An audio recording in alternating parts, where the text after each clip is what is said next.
Good morning, everybody.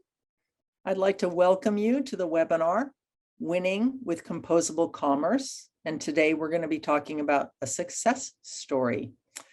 I'm very excited to have three amazing companies with experts who understand what composable commerce is all about and have actually implemented it, joining us today.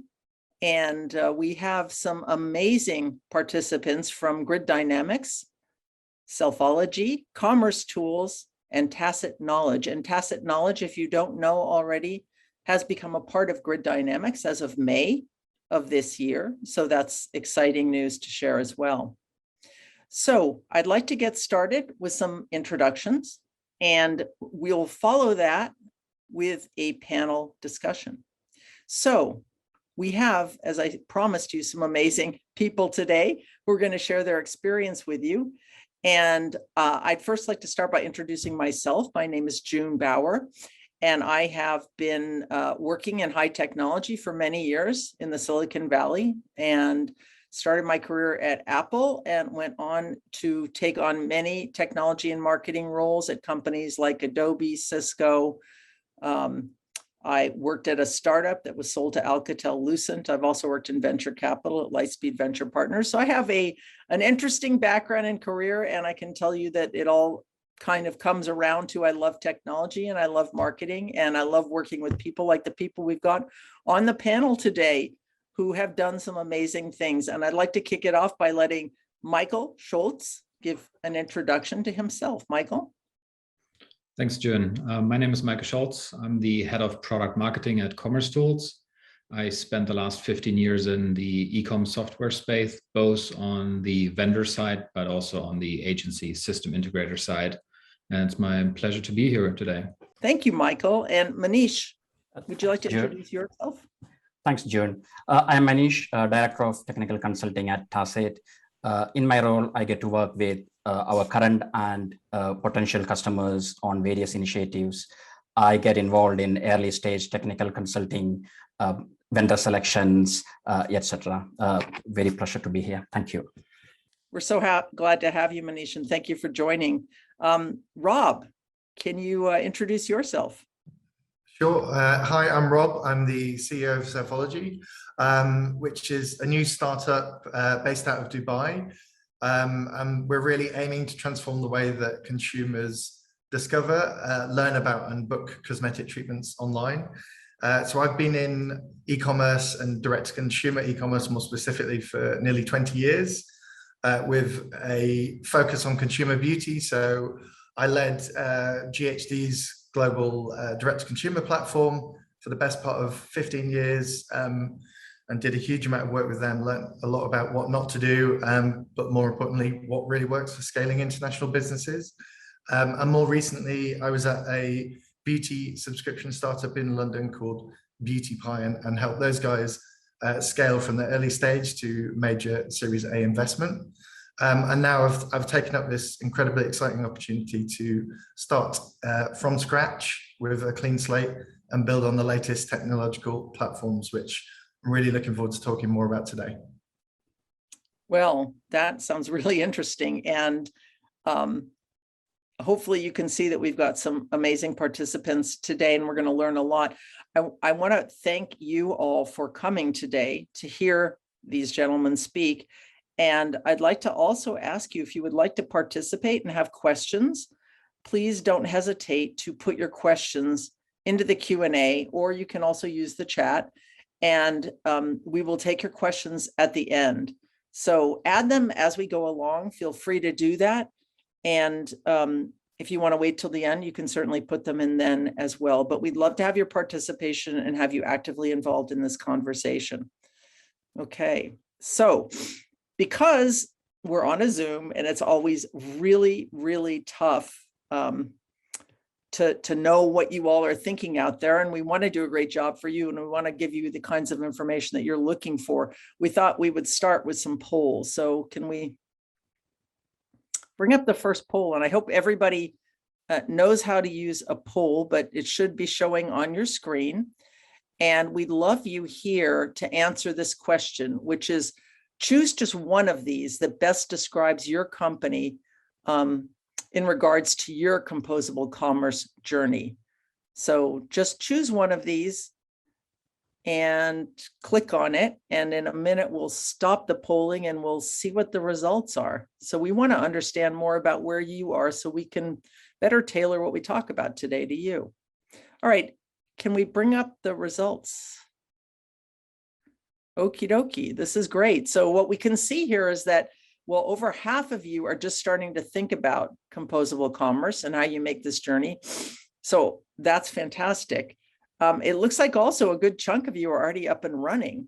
So it's going to be and then much fewer are in the middle of the journey. And I have to say, one of our speakers, Rob, who's going to talk next about his, well, not in this workshop, in this session, he's going to talk about where he's at, but he's right in the middle there. So great, that's really helpful to us, and we'll try to tailor our comments to you. Let's take the next poll. Why composable commerce? So what we want you to do here is to select all the answers that apply to your company. And this could be in terms of how you're thinking about it, what's going on in your implementation, or, you know, after you finish. But your choices are quicker and easier to add functionality, need to outpace our competitors, don't want to pay for features we don't need, want a platform that distributes technology and labor. We need an approach that is customized to our company today and into the future. Okay, so check all of them that apply to you. Okay, let's bring up the results. Oh, well, it looks like our distribution is fairly even. So the only one that got a few fewer clicks, it looks like, is want a platform that distributes technology and labor. And that's interesting because I think there's some huge benefits on the side of distributing technology and labor. So it may be that you haven't heard what it can really do for you, or it may just be that it's not a challenge for your company. But this is super helpful. So it looks like all of these things are important to you. So we'll try to touch on all of them as we go through the webinar today. Okay, that's awesome. All right, well, I thought I would kick it off just by describing what composable commerce is. You may not have heard it described this way, but when I think about it, I really think about the difference between the idea of getting some rubber chicken on your plate and told, here's your meal, versus the idea of being able to go to a gourmet buffet, see all of your favorite foods laid out in front of you, and choose exactly what you want and what's right for you. And that's what we're talking about. There's no reason why you can't today choose a gourmet buffet for your company when it comes to building an amazing commerce platform. And we're going to talk about how you get there today. So we thought it would be helpful to start with an introduction on what is composable commerce and why should you care. Just a very short introduction, so we're all on the same page with that. And Michael, I'd like to turn it over to you to give us an overview. Yeah, definitely. Thank you. Yeah, for me, if you think about composable commerce, it's really a development approach of selecting best of breed commerce components and combining them into a custom application built for a specific need or use case. It's moving away from modular, legacy, all-in-one e-commerce solutions to purpose-built and future-ready experiences. And as much as that sounds very technical, and indeed it is, I'm not arguing it's not, the benefits or the why are also pretty clear to business stakeholders. It's all about budgets, costs, lower total cost of ownership, faster time to markets, whether that's features or market access, more flexibility, and most importantly, empowering business users to launch new products and features and touch points without worrying about some arbitrary or artificial roadmap or IT deployments. When you go to the next slide, you will see that this comes as a bit of a journey. You're probably all familiar with kind of like the e-com platforms and the purpose that they served initially, which was just serving desktop experiences and very much commerce-led. But with the advent of mobile devices, whether that's phones or tablets, we started seeing the benefits of decoupling the front end and the back end to cater for more devices, more touch points, in a multi-channel environment. So when retailers try to build out a consistent brand experience, that's also when we moved from multi-channel to omni-channel, and whether that's desktop, mobile, call center, what have you. But it's a clear separation of what we would now call also headless, where you're effectively decoupling the front and the back end. And on the right-hand side, you see kind of like where we are right now in that composable commerce universe, where effectively you're not only decoupling the front and back end, you're decoupling everything. And that's really where the juice is. And that also was heavily aided by SaaS platforms and the ability to offer very specific commerce functions via microservices and APIs. So whatever you now want, whether it's adding touch points, adding new features, enter and access markets that you want to move into, or whether you want to cater for social media platforms that are currently taking off, like TikTok or whatever the next generation is, you can now cater for those sort of commerce experiences. And when you move to the next slide, you will really see kind of like at least as what we know right now, the end state of composable, where every little honeycomb piece here is really replaceable by a best of breed solution. So whether that's your content management system, whether it's your payment gateway, whether it's your search provider, all of these things are effectively game and ready to be looked at to really focus on the use cases and cater to the customers that you want to be serving. Michael, may I ask you a question? Sure, go for it. This sounds like amazing because it gives you so much flexibility in building a platform, not only for today, but into the future. But if you are a company that has another platform in place now, what is the cost going to be? What is it going to take to move to this new, completely different and kind of freeing architecture? Yeah, definitely. So, I mean, if you look at your current or like a just general use case, I think if you are part of the retailers that are sitting on like an all-in-one solution, you're probably using a lot of the functionality that comes with the platform, but you're probably also enhancing it with an additional content management system or an additional, I don't know, product information management system or search. So you're effectively already paying double for the functionality that you already have covered under your existing kind of like legacy provider. So, but those ecosystem extensions are probably also the first that you can equally start with kind of like exposing and extracting. And I think then when you have your agency or systems integrator of choice, you can work with them to slice and dice features and functionalities that you would like to start with first. So meaning you're encapsulating business functionality and you're sort of slicing that off the main chunk of your all-in-one solution.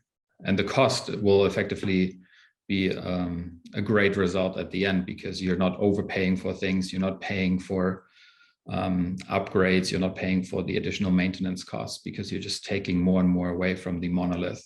Okay, that's actually very helpful to start to understand pragmatically how you might move from today's world into this future architecture. So thank you so much. And thank you for sharing what Composable Commerce is all about.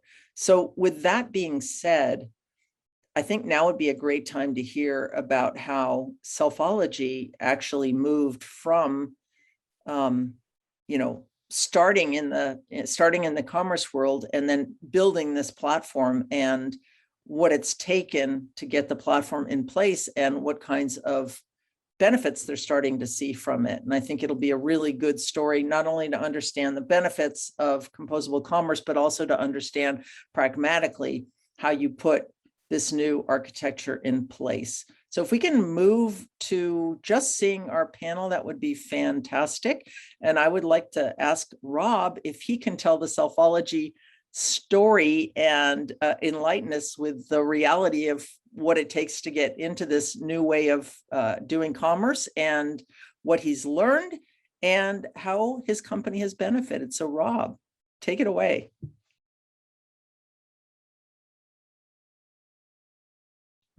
Awesome, thanks, June. Maybe just to kick off with, I'd love to give a bit of context about selfologi and what it is that we're trying to do. So, as I mentioned, we're based out of Dubai, and today there are millions of people searching for cosmetic treatments every month in Google, looking for answers across social, going to Facebook groups, and really relying on word of mouth to find out about where would they go and take a cosmetic treatment, what treatment's right for them, what's the right clinic, what's the right doctor. And there's really no agnostic platform out there to give you the information you need if you're considering doing something, or if you're just interested in finding out more about what would be right for you. So what we're building at selfologi is what we hope to become the destination for cosmetic treatments. So this is going to be a platform where people can come and discover about the different cosmetic treatments that are available, research the concerns they have and potential solutions for them, and then actually be able to compare all the clinics and practitioners that offer those services, read user ratings and reviews, and actually book directly on the platform. So we're really looking to operate almost a full funnel marketplace. So there's a lot of marketplaces out there today, typically in the beauty space, so for nail salons, hairdressers, etc. And very much they're kind of solving a bottom of funnel problem. People know what they're looking for. You go to a marketplace, you search for a haircut. It's a fairly low barrier interaction, and you just book your treatment there and then. With cosmetic treatments, there's still, a huge amount of unknown information. It's a very advanced field, but actually the business itself hasn't really moved on. It's still very traditional, still very word of mouth. So when we looked at what we wanted to build, we knew straight away that content was going to be one of our core pillars. So we've made that a key part of the upfront experience to really create very, very in-depth, informative, original content, which we're writing ourselves. It's based around what people are looking for. We're shooting our own imagery. And we wanted to make that a core part of the experience, but also marrying that with a full-on marketplace where you can search for all the clinics, you can search for all the practitioners, you can drill down on the academic qualifications of a practitioner. You can look at the ratings and reviews, their before and afters, what results they're actually producing. So when we were looking at the tech stack, I mean, my background, I've done everything from open source MySQL, PHP sites back in the day with eDirectory and hacking sites together to make them work, to maturing with the help of Tacit Knowledge, to doing hybrid deployment and really going enterprise, and then more recently actually dealing with the monolith of WebSphere. So I knew when I came to selfologi that that was absolutely not the way we wanted to go, because we're trying to create this incredibly custom experience, which, don't get me wrong, some elements could be achieved within a monolithic platform, but actually you'd end up compromising massively. And exactly to Michael's point, you'd end up not using half the functionality that's in there, but paying for the license fee regardless. And I think what we're trying to do is quite custom, but equally it doesn't make any commercial sense to build from scratch. That would be inordinately expensive to go and build out your ecom backend, your search, your CMS, your ratings and reviews, your UGC. So what we've found so far with Composable is it's the best of both worlds. You get the flexibility of open source with the structure of enterprise. And I think one interesting thing that we found as well, and certainly in my experience, one of the previous things we used to have to focus on a lot was the site performance, hosting the site, having it on-prem, and really specializing in becoming infrastructure engineers ourselves and infrastructure experts. One of the things with Composable is you don't have to think about that. Like we've picked as our core stack. So we have Commercetools as the ecom platform, Algolia as our search engine, and Ampliance as our CMS. Now, we work with the guys in the vendor selection process to really test out the proof of concept.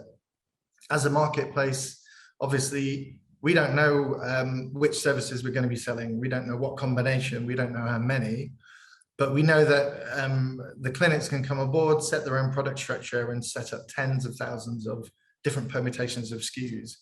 And we tested this very heavily with Commercetools and actually saw that pulling back tens of thousands of product SKUs at once, we could do it in milliseconds via the API. So we haven't had to worry about focusing on the performance of all of our key partners. That is what they're expert in. That's the core offering. And that means that we can rely on those guys to really deliver an incredibly fast performance, whilst we orchestrate everything from the storefront, which is what we've built with Tacit, hosted in AWS. And whilst that's quite technical, the end user experience means it's a lightning fast performance for the content experience, which is incredible for the user, but also hugely a major focus of what Google's looking for. You have to deliver content incredibly quickly, especially on mobile. So that's been a core element of what we've focused on. And I think the scalability as well, as I mentioned, we don't have a predefined SKU list. Our clinics are going to define what they're selling, what their price is, what their pricing variants are. You know, we are building, I always use this and I hate the analogy, but we're building the Shopify for aesthetics, and we're also building the content engine for aesthetics. You know, we're building a full platform to allow our clinics to actually manage their business direct to consumer. And we've done that via building a UI on top of Commercetools as the back end to actually help facilitate that that whole process. So it's actually quite technically complex to orchestrate all of that and bring all of that together, but to the user, it's completely seamless. And I think that was the key thing when we were looking at our technology choices, was to have that flexibility. I mean, you know, monolithic e-com platforms are fantastic for more standardized product SKUs or product variants. What we're looking at is there's multiple product variants. There's different devices, there's different anatomies, there's different practitioners, there's different price points and promotions. So to be able to orchestrate that all and actually tie it together with the content is actually really quite technically complex. But within the composable journey, we've been able to do that in a really structured way. So we've structured all our products in the commerce system so that they relate to the content on the front end. So the user actually is able to have a completely seamless experience from searching for information about Botox or fillers or laser hair removal, and then being able to dive straight into a commerce experience and actually goes directly to a clinic that offers that. And I think that's been a really, really unique element of why we picked the composable journey. I think also to build on that, we did things differently strategically. So we've actually went live 4 weeks ago now with the content only part of the website. So we're going live later this year with the booking element, but again, being composable, this allowed us to deploy really quickly. I mean, from the first line of code being written, we were live within 4.5 months, 4 country stores, fully written in English and Arabic. We've actually literally written War and Peace on aesthetic medicine. We've written over 500,000 words. And honestly, it was pulled together incredibly quickly and really in a very versatile way. So it helped us go to market a lot more quickly with the consumer experience. And now that's allowing us to actually build an audience, build traffic, build leads. And more importantly, we're now able to demo the real product to the clinics who we're bringing on board. So that's another big proof point for them. Instead of selling them a theoretical dream of you've got to be on this platform, it's going to be incredible for your business, we can show them the real platform live, give them real data about what's happening. So that's already helping us with our partnerships team being able to sell in to the clinic business in the first place. So it's just allowing us to be a hell of a lot more flexible with the way we approach the whole business. So Rob, it sounds like you've had a remarkable experience implementing a composable commerce journey. I'm wondering, is there anything to this date so far that you've learned that has really surprised you in a good or a bad way that you could share?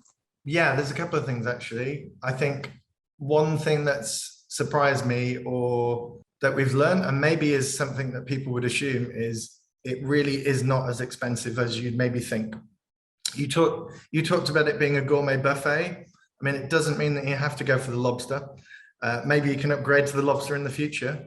But the beauty of it is it's a lot more equitable. I mean, with the monolithic platform, you're going to be paying X annual recurring license fee anyway, based on, in my experience, quite an opaque methodology of calculating your pricing anyway.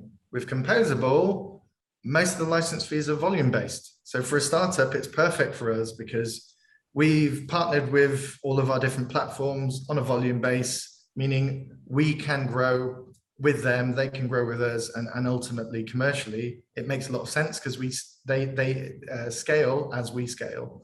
So that was a really nice surprise. And I think from a technical perspective, again, just finding the right partner is absolutely key to make sure that you have got the expertise to execute on this. But, you know, one interesting thing that we've talked about is it's kind of different to a monolith from the perspective of typically or traditionally with developers, you'll have a couple of key developers within the team who are the absolute product experts in that whole monolithic stack. They need to be there for every deployment. If one of them's away on holiday, you can't deploy. It ends up being quite rigid. With Composable, it's all API led. So it broadens out and democratizes actually the distribution of the work across the development team. So you can actually use, you know, I mean, we have a reasonably large front-end team. They're getting involved massively in a huge part of the platform because really they're just calling an API framework to pull back key information from Commercetools to be able to deliver the content on the front end. So it's been really, really interesting to see that aspect of it. And I think the other thing that surprised us is we are still operating in Agile. I mean, I've worked on and off with Tacit Knowledge for the last 10, 12 years and probably done hundreds of deployments with them every 2 weeks without fail. And we've gone into that as the backbone of how we've managed this project in Agile in fortnightly sprints. And probably halfway through the development, I remember we had a meeting together where we're like, hang on, the concept of a sprint almost doesn't really mean anything anymore from the perspective of now we can deploy whenever we want. Now the developers are working on individual features in much more isolated silos where once they've completed the feature, we can regression test it, they can push it into the main branch and it's live. So that's been a really interesting learning for us, is actually, we're still using Agile, we're still using the core frameworks, but it's opened our eyes up to how we can move a lot more quickly and be a lot more dynamic with what we're going to bring to market. Yeah, that's fantastic. And that was a great answer. Appreciate that. Also, I want to just play off one of the things you said, because somebody in our audience asked a question when Michael was showing his slides, and he showed that last honeycomb slide with all the pieces that ultimately make up your framework. What is it that lets the pieces get connected? So you mentioned the APIs. And can you tell us a little more? Because the specific question is there an API gateway or an integration pattern? So can you talk a little bit more about how these pieces get glued together? Because ultimately that's really key to our audience knowing how to actually go about making this happen and making this real. So if you would share anything you have there, that'd be great. Yeah, of course. I mean, I might need Manish to give the true technical detail behind this, but fundamentally, it's through the storefront. So we've built a centralized storefront, which we host in AWS. And that is the core engine, if you will, that then integrates out into all of the different composable parts. So that is where we orchestrate all the API calls from this central storefront. And then we render the site and all of the applicable information from there. And Manish, I'm sure you can give a far more technical answer than that. Yeah, I can add a few things on that.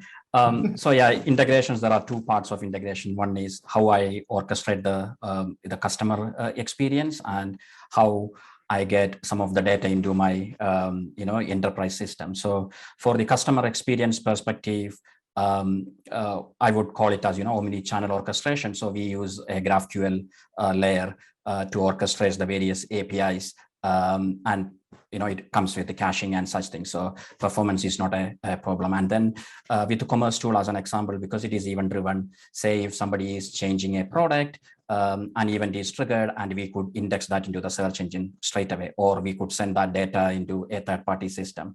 Again, we use all AWS cloud native approaches for that. That was really helpful. Thank you, Manish.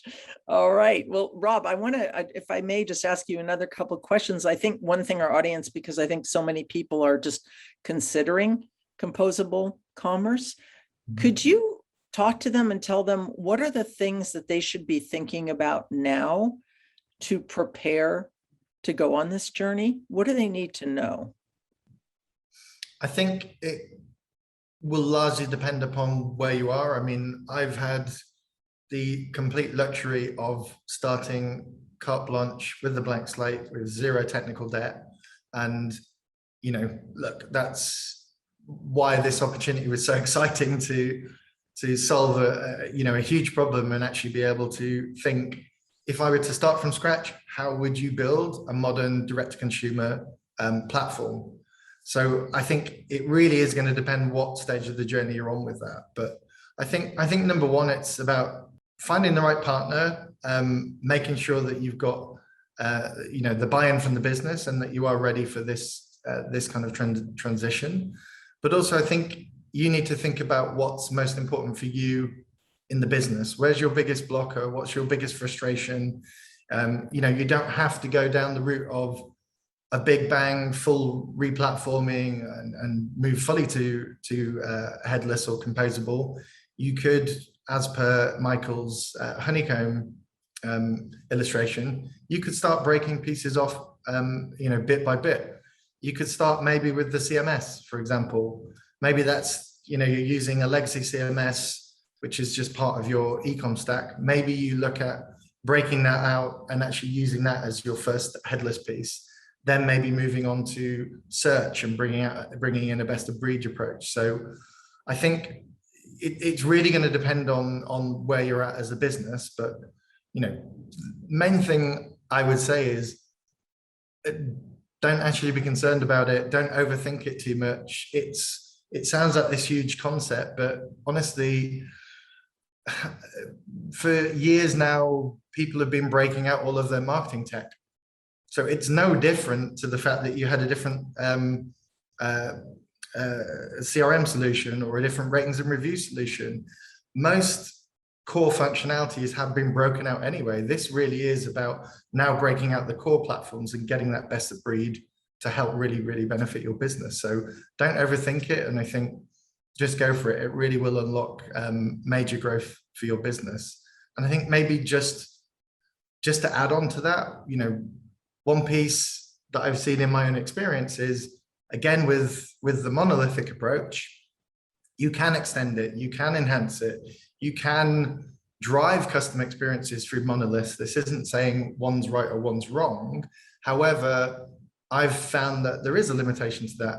You can end up almost coding yourself into a dead end, where if you want access to the next version of a monolithic platform, it's effectively a replatforming. The new versions may not be compatible with the version you're on. The way you've extended it may not actually be able to scale correctly. So you end up in a position where the total cost of ownership goes through the roof anyway, because you end up every 3-5 years getting to the point where you're like, we need to completely replatform. So I think if you are getting to that stage as well, that's a really compelling reason to choose Composable, because realistically, each platform is self-contained. You're calling a framework. They're responsible for enhancing the core functionality, and you're just calling that core framework and building on top of that. So realistically, you can keep scaling with that. You don't get into a dead end. These platforms can continue to evolve, and then who knows what channels are going to be available in the next 3 to 5 years. It means you're going to be much more prepared to actually change to trends you're seeing and consumer habits, and really not get into this dead end and ultimately have a completely flexible platform. Okay, well, that was a great a great spiel there to make us all, I think, get excited about looking at this new form of architecture that can be, I think, so freeing to a company and to help each of you to build what's right for you. I love that, Rob. Thank you for sharing that story. Very inspirational. It makes me want to go start implementing. Especially as the marketing person on the other side, it's so nice to know that when you ask your team to build you something or enable a new feature, that it's not, well, our platform can't do that, or no, that'll take us, a year. It's just going to be phenomenal, not just for the team that's implementing it, but I think for all the business people who want to get benefit from it and don't understand why IT just can't do it. So I love that. Manish, I want to turn it back to you and ask you a question, because I know you've worked with a lot of companies out there and helped them to implement this new architecture and make it through this journey. I'm curious to know, there's a lot that's going to need to change when somebody moves their company into this composable world.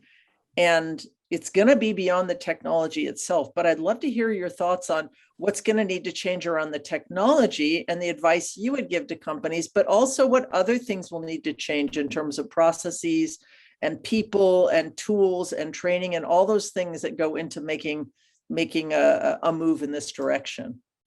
Yeah, sure. I want to touch upon some key points regarding that. So Michael mentioned about packaged business capabilities. So the best of breed solutions come up with packaged business capabilities. That is the difference between a traditional granular microservice. So the first key point is the businesses who want to transform, they should be very clear about the business capabilities. What are my current business capabilities and what am I looking for in the near future or in 2 years down the line? It is very important to then take those business capabilities and map that into the packaged business capabilities, because you may have some feature which is the USP of your company, and you may want to internalize that. So this approach allows you to pick up the commoditized software for things which is not that your USP, and then you have things which is your USP you can build internally and connect them together. So that is very important. The other learning we have had is it tends to work very well if you start from a reference architecture standpoint. So with Rob and selfologi, our initial starting point when Rob was initially talking about the ideas was going into the requirements and starting a reference architectures to map the business capabilities into what is out there, what is not out there, which is very important. And it helps in then, as Rob was saying, say if you are a business who have a legacy platform and you want to transform, it helps in then understanding, can I go live with something much faster, say search? Can I do that? Or can I just go live with some CMS pages? So that mapping that business capabilities is very important.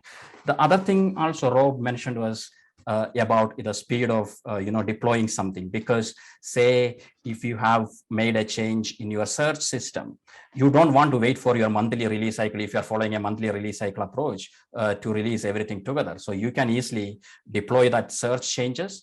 So adapting to that pace of change is very important for businesses, like knowing that how is it going to impact my day-to-day job, because some businesses may have e-com people who are working on either day-to-day job as well as looking after the platform. So how does that, adapting to that pace of change works?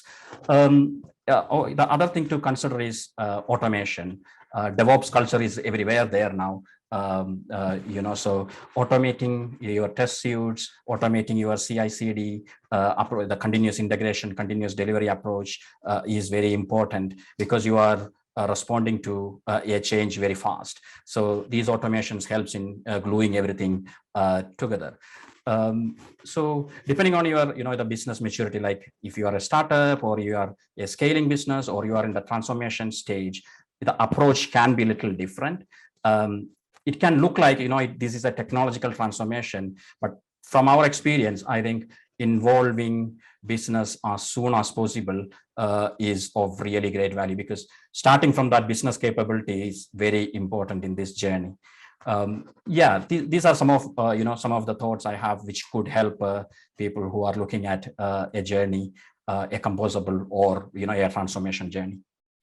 Yeah, that's super interesting, really pragmatic and helpful. I'm just wondering, listening to you, and also when I was listening to Rob, is where does the user experience tie into the new platform? Is that something that you want to have an idea of before you start building out the technology, or how do those two things ultimately mesh together?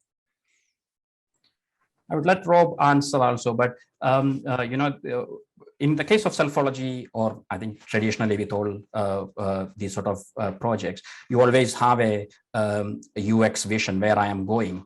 Some people who are transforming may stick with the existing designs, or some people will always have a design agency coming up with the user journey. So yeah, it is very important in understanding the user journeys and designs upfront, so that will tie with the business capabilities, and then that will then map into what solution I am going for. Rob, you want to add something on that?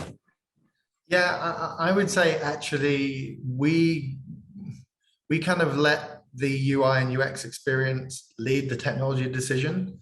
So we thought about, what do we want this business to be? What's the core offering? What's the core functionality? What's that experience going to be like? So we actually started from a UX and UI and user experience perspective. That was the core of where we started as selfologi. We did bring Tacit early into the conversation because we knew we had this vision of what we wanted to achieve, but how we were going to do it was the big question mark. And that's really where the basis of going down this composable route came from. Was, I think, when we first showed them everything we were trying to achieve and we mapped out all the different features and functionality, honestly, we realized what we're proposing was hugely ambitious and of a massive scale. And we had to find a sensible and pragmatic way to achieve a lot in a true kind of MVP fashion, which I think we really have done. I mean, we're still on that journey, we're still learning, but that was really, really interesting. I mean, we wanted the world. Tacit, brought us down to earth a little bit, and we negotiated between ourselves and figured out, yes, do you know what, this is the best approach. But we know now as well, we've got the headroom to grow into all of the features that we want to build in the future. So I think that was the really interesting approach, was letting that experience lead the technology. Yeah, I have to say, as a user experience person and a marketer, I really like that, because ultimately that means that you're really being customer focused to start and thinking about your consumers, because they're the ones who ultimately have to get their wallets out and pay for services that are going to keep you building such beautiful technology in the background. So, that makes a lot of sense to me. And I think that's great. And it sounds like with Tacit Knowledge, they gave you the help to know how to make your vision a reality and how to set things up right from the start. Is that a good way of saying it? Yeah, 100%. I mean, as I said, we really explored every option. We were like, shall we build a marketplace literally from scratch, or should we take something off the shelf and try and customize it? So it really, really helped focus what we were trying to achieve. And also, even in the last 8 months, even during discovery, we were still speaking to consumers, speaking to clinics. We have B2C and B2B stakeholders, both equally important to make this whole business work. And actually, we've been adapting the approach as we go. We've been adapting the approach even during the last couple of months on during development, based on the feedback we were getting. So again, having let the experience then lead into the technical decisions, we've then got to a place where actually we can still keep doing that on an iterative basis. Once we learn something new, we actually speak to the guys and figure out, do you know what? We thought we wanted to build it like this. Actually, this is going to work a lot better. This is the feedback. How do we work that in? So it's allowing us to still be very, very planned and head directionally where we want to go, but it's allowing us to be much more flexible and actually change things much more frequently and not just have to stick with it because that's what we all assumed was the right way to go.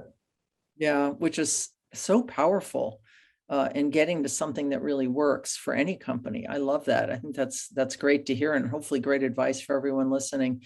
I do want to turn to Michael now, who's been so patient and has sat there listening so nicely, because I know there's a question on my mind, and I think it's probably on the minds of a lot of people out there, which is, okay, Rob, you did a great job at Selfologi, and it sounds like fantastic, and Manish did wonderful work with his team to help you. But what if you are a company that already has a platform, you've been doing business with that platform for a while? How do you know, Michael, when is the right time to make a move to a new architecture, which is not a small undertaking?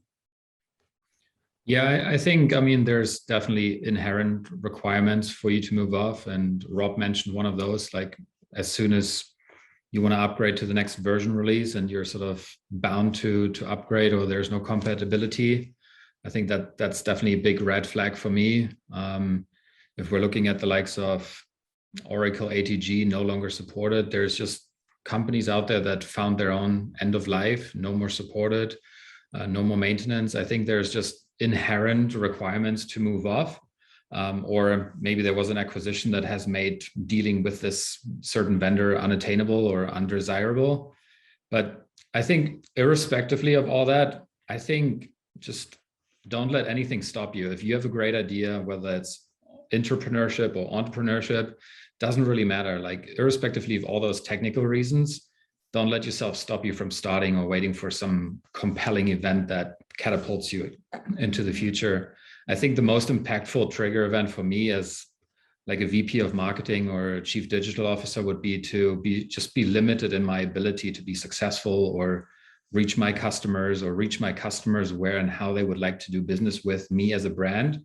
So it's really that understanding or the acceptance of the composable journey that change is constant. And the only way for me to be prepared and at whatever the world is throwing at me and at my business, just be prepared for that and ready for that. And being composable and being flexible is definitely one approach from a business as well as from a technical perspective. Knowing that all the tools that I have equip me in kind of like that best of breed fashion and allow me to be flexible, be unchanged from IT, similar to what you were saying, like give the powers to the business users. They're in contact with the end customers, let them make the decisions, launch products faster, enter markets faster, and allow me to fulfill my obligations, especially as we're looking at this looming supply chain trouble that we're about to experience worldwide. Like, how can I be flexible from a technical and business perspective to counter those like worldwide events? Yeah, that's really great advice. I guess the only thing that might stand in your way, if you really believed in this, could be money and budget. And I guess what I'm wondering from all of you, and Michael, I'd love it if you would just kick it off, is there any advice you can give to our audience today on how they could position a return on investment in something like this to get the initial capital to make this change happen? Yeah, I think three thoughts come to mind very quickly. I think number one is from a commercial perspective, as I've alluded to before, I think looking at these all-in-one solutions specifically, they all come with an inherent rev share component or like a blown up revenue component that entails a lot of functionality that you are not taking advantage of. So taking that off the balance sheet is hugely supportive. But also, I think you've made a lot of investments in your business, training people up. I think you can just take all the investments that you have already had and actually repurpose them differently. And so what I mean with that is leveraging a composable framework given that these are effectively just microservices that you can trigger and call with an API, it doesn't actually matter what like programming language you use, what development language you're leveraging. So all your investments are still valid. None of that goes away. But again, you can go away from some of this proprietary application support that you have to take care of. So that's definitely from a training, enablement, and maintenance perspective, it's hugely important. I think the third point that I want to make is really, if you look at this composable approach, the way that I see it is really an a la carte service consumption. So you can start small, similar to what Rob was saying. If you want to start with content first or your CMS first, go for it. You don't need to build out a fully blown marketplace B2C, B2B platform, even if that's where you want to go to in 5 years. But start small and sort of have the proof in the pudding about your return of investment and how quickly you can create additional channels that bring revenue and create additional touch points that give you additional revenue. So I think there's plenty of kind of like try something out, fail fast, but also move forward in the right direction, because that's the direction where your customers want to do business with you. Mm-hmm. Yeah, that's great advice. I would like to hear from Rob and Manish, but we are starting to run short on time and we have a few questions from the audience. So let me ask those, and if anyone would like to comment in addition on this ROI question, be happy to hear your thoughts as well. But here's a question that Manish, maybe we can kick it off with you, but it says, and I'm not sure I completely understand the question, so let me read it and make sure you get it. But in a composable world, where lies the catalog, the commerce solution, the CMS, specialized PIM, and how to sync state on the data? I think it's the data. Wouldn't it kind of require a copy of the data in several systems? So I think that's kind of interesting. What do you think? Yeah, sure. So it depends on the organization and the maturity of the organization in certain way. But if you take the example of Commercetools, they have a good enough PIM, which could be the starting point for the product information. But if an organization who already has a standalone PIM that can be integrated into Commercetools for the commerce journey. And yes, there is a few challenges around, say, for example, I am running a campaign where I'm building a CMS page in my CMS system, but it has, say, product carousel, and I want to preview that 2 weeks before my campaign. So these things have to be well thought out and designed in a way that the two systems can work together, the dates, etc., can work together, and we can bring in a seamless experience for the business user. So we have implemented solutions where Commercetools is the starting PIM. Also, we have implemented solutions where customers has a PIM and the core product data is coming from the PIM, and they may enrich some information in Commercetools. That's great. That's wonderful. Thank you for that. And Michael, I want to turn to you with a question from our audience as well, which is, what kind of business should consider choosing composable and specifically Commercetools? Would you name it mid-size, large corp, or startup friendly? All of the above, really. I think Commercetools historically has been taken up by a lot of early adopters, and it's kind of like the leading or bleeding edge kind of companies, but we also have a lot of very kind of like old school brick and mortar retailers in the enterprise space. So we really cater to a lot. I think the beauty of someone like Commercetools is also it's applicable beyond retail.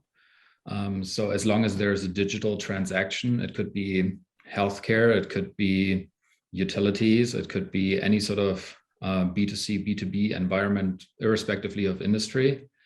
I think coming back to this reoccurring theme, it depends on the maturity of the retailer. I think some, I guess, SMB or mid-market retailers probably are not yet as mature that they would either be able to do this in-house and or might need a partner. And I think with that, in that space or segment, I would probably, the approach is still valid. It's just, do you have a partner or do you have the resources in-house to pull this off from a approach perspective? Because I think one thing that Rob was mentioning the other day is you're also productizing your organization. You're building out your organizational structure to support whatever you're building out. I mean, we see companies that have 2 people or 20 people just focusing on checkout. We have companies that focus very heavily on just promotions or just discounts. If you're looking at companies like Amazon or Zalando, they have like 50 people just focused on discounts and promotions. So it's really like, where are you on your trajectory? Where are you on your maturity curve? But the approach is always valid. Yeah, that's great. That was really a helpful answer. Hey, you know what? This has amazingly been a fantastic session, and it went so fast that we're out of time right now. So I want to thank our fantastic panelists today.